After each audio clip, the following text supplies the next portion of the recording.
کہ ابن عباس مجھے مارنے والا کون تھا تو انہیں بتایا گیا کہ مغیرہ بن شعبہ کا وہی غلام فیروز۔ یہ سن کر حضرت عمر نے کہا کہ اللہ کا شکر ہے کہ مجھے کسی کلمہ پڑھنے والے مسلمان نے نہیں مارا۔ مطلب فیروز نے صرف 2 درہموں کی وجہ سے دنیا کے سب سے طاقتور بادشاہ خلیفہ عمر رضی اللہ تعالیٰ عنہ پر حملہ کیا تھا۔ لیکن یہاں پر کہانی کا ایک دوسرا اینگل بھی ہے۔ جب سے فیروز مدینہ آیا تھا وہ یہاں بالکل بھی خوش نہیں تھا اور مسلمانوں سے بہت سخت نفرت کرتا تھا، اور مدینہ کے باقی لوگوں سے دور رہ کر صرف ایک شخص کے ساتھ پھرتا تھا، وہی ہرمزان۔ اور کہا جاتا ہے کہ جس خنجر سے حضرت عمر کو مارا گیا تھا وہی خنجر لوگوں نے اس سے صرف ایک ہی دن پہلے ہرمزان کے پاس دیکھا تھا، جس کی وجہ سے بہت ہسٹورینز کہتے ہیں کہ فیروز کا یہ حملہ اکیلا نہیں بلکہ پرشین امپائر کی ایک سوچی سمجھی سازش تھی، اور یہ سازش مدینہ میں بیٹھے پرشین امپائر کے پرانے جنرل ہرمزان نے بنائی تھی۔ اسی لیے حضرت عمر کی شہادت کے کچھ ہی دنوں بعد ان کے ایک بیٹے عبید اللہ نے ہرمزان کی جان بھی لی تھی۔ لیکن یہ ایک بہت کنٹروورشل مسئلہ ہے اور آج کسی کو نہیں پتا کہ وہاں ایگزیکٹلی کیا ہوا تھا۔ خیر، مسلمان مسجد سے حضرت عمر کو اٹھا کر ان کے گھر لے کر آئے۔ عمر رضی اللہ عنہ کے جسم پر لگے زخم اتنے گہرے تھے کہ انہیں گھر لانے کے بعد جب انہیں کھجور کا پانی اور دودھ پلایا گیا تو وہ ان کے معدے میں جانے کے بجائے ان کے زخموں سے باہر نکلنے لگا۔ یہ دیکھ کر حضرت عمر کے ڈاکٹر نے انہیں کہا کہ یا امیر المومنین، اللہ کو یاد کریں، مطلب اب آپ کے پاس تھوڑا ہی ٹائم بچا ہے۔ یہ سن کر حضرت عمر کے پاس بیٹھے کچھ لوگ رونے لگے تو حضرت عمر نے انہیں ڈانٹا اور کہا جس نے رونا ہے وہ یہاں سے باہر نکل جائے۔ نارملی جو مر رہا ہوتا ہے لوگ اسے تسلی دیتے ہیں، لیکن حضرت عمر کی پرسنالٹی ایسے تھی کہ اپنی موت کی خبر سننے کے بعد بھی انہیں کوئی فرق نہیں پڑا۔ اپنی موت کی خبر سن کر حضرت عمر نے سب سے پہلے حکم دیا کہ مجھ پر جتنا بھی قرضہ ہے اس کا حساب لگایا جائے۔ تو پتا چلا کہ حضرت عمر پر 86,000 درہمز کا قرضہ تھا۔ تو حضرت عمر نے اپنے بیٹے اور خاندان کو حکم دیا کہ میرے بعد اس قرضے کو ادا کیا جائے۔ ساتھ بیٹھے لوگوں نے کہا کہ ایسا کرنے کی کیا ضرورت ہے، یہ سارا تو وہ پیسہ ہے جو آپ نے اپنی طرف سے غریبوں اور یتیموں کو دیا ہے۔ لیکن حضرت عمر نے ایسا کرنے سے انکار کر دیا، اور ان کی شہادت کے بعد جس گھر میں وہ شہید ہوئے تھے اسے بیچ کر حضرت عمر کے قرضے کو ادا کیا گیا۔ اور اس گھر کو خریدا کس نے؟ ایک بہت ہی رچ صحابی اور فیوچر خلیفہ حضرت معاویہ بن ابی سفیان۔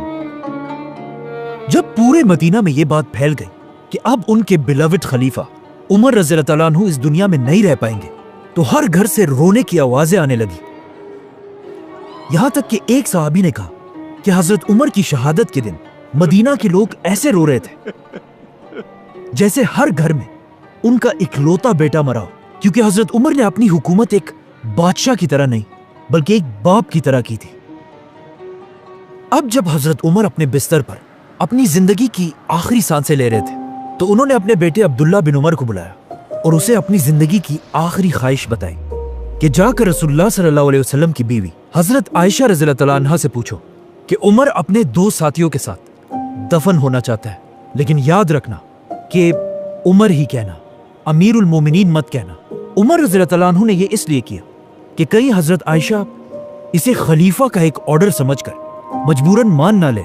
یہ سن کر حضرت عائشہ نے کہا کہ یہ جگہ میں ہمیشہ اپنے لیے رکھنا چاہتی تھی، کیونکہ یہاں انہی کے کمرے میں ایک طرف ان کے شوہر آپ صلی اللہ علیہ وسلم اور دوسری طرف ان کے والد ابو بکر رضی اللہ تعالیٰ عنہ تھے۔ لیکن حضرت عائشہ نے کہا کہ آج کے دن میں اپنے آپ سے بھی زیادہ آج عمر کو اس جگہ کا حقدار سمجھتی ہوں۔ حضرت عمر کو جب اس بات کا پتہ چلا تو وہ بہت خوش ہوئے اور کہا یہی میری آخری خواہش تھی، اور ساتھ ہی حکم دیا کہ میرے مرنے کے بعد ایک بار دوبارہ حضرت عائشہ سے ضرور پوچھ لینا۔ اب عرب میں ایک رواج تھا کہ جب بھی کوئی بہت بڑا آدمی مرتا تھا اس کے لیے ایک بہت ہی مہنگا کفن بنایا جاتا تھا اور اس کفن پر ہر طرح کے پرفیومز لگائے جاتے تھے۔ لیکن حضرت عمر نے اپنے بیٹے کو سختی سے کہا کہ میرے مرنے کے بعد میرے لیے صرف ایک عام سا کفن لینا اور اس پر کسی قسم کا پرفیوم نہیں لگانا. اور پھر اپنے آخری ٹائم پر حضرت عمر نے اپنے بیٹے سے کہا کہ میرا سر اب تکیے سے ہٹا کر زمین پر رکھ دو, ہو سکتا ہے اللہ کو مجھ پر رحم آ جائے. اور اس طرح 10 سال اور 6 مہینے تک مسلمانوں کے خلیفہ رہنے کے بعد حضرت عمر اس دنیا سے چلے گئے. اور اس طرح اسلام کے دوسرے خلیفہ کو رسول اللہ صلی اللہ علیہ وسلم اور ابو بکر رضی اللہ تعالیٰ عنہ کے پاس مدینہ میں دفنا دیا گیا. لیکن اپنی وفات سے پہلے حضرت عمر نے نیکسٹ خلیفہ کے لیے 6 لوگوں کو نامینیٹ کیا تھا اور حکم دیا تھا کہ میرے مرتے ہی ان 6 لوگوں کو ایک گھر میں بند کر دیا جائے اور صرف 3 دنوں کے اندر اسلام کے نیکسٹ خلیفہ کا اعلان کریں. سبسکرائب.